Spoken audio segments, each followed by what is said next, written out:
on a ici une expérience qui produit 0,152 g d'hydrogène gazeux à TPN, donc des conditions de température et de pression normales.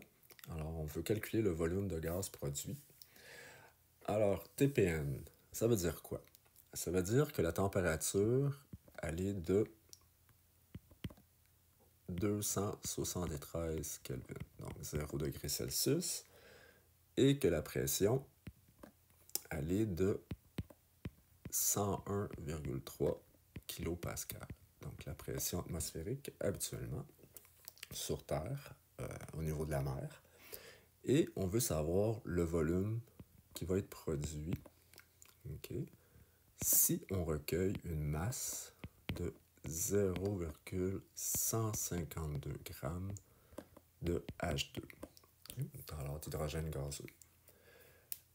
On sait qu'à TPN, le volume molaire de tous les gaz, parce que c'est peu importe le gaz, ça va être de 22,4 litres. Ça veut dire qu'une mole de gaz à 273 Kelvin et à 101,3 kPa, c'est 22,4 litres en volume. Première des choses, parce que là, on sait qu'on va pouvoir utiliser cette formule-là, le N avec le volume, puis le volume molaire en bas ici. N étant la quantité de moles, V, le volume occupé par cette quantité de moles-là, et là, ben, ici, notre V molaire.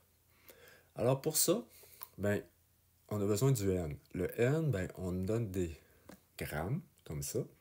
Alors, il faut aller finalement transformer nos grammes en moles. Donc, on sait qu'une mole de H2, ben, ça pèse combien? 2,02 grammes. Et là, moi, j'en ai 0,152. Et là, on cherche le X ici. Donc, on fait notre produit croisé. Et là, qu'est-ce qu'on va trouver ici? Ben, on va trouver que le N, donc la quantité de mol, est de 0,0752 mol.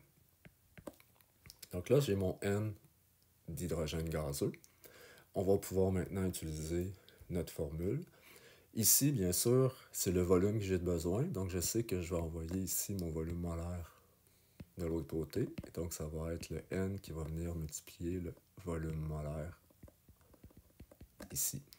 Alors, le V va donc être égal à 0,752 mol, qui va venir multiplier le volume molaire qui est de 22,4 aux conditions TPN. Et là, ça me donne un volume de 1,69 litres. Donc, le volume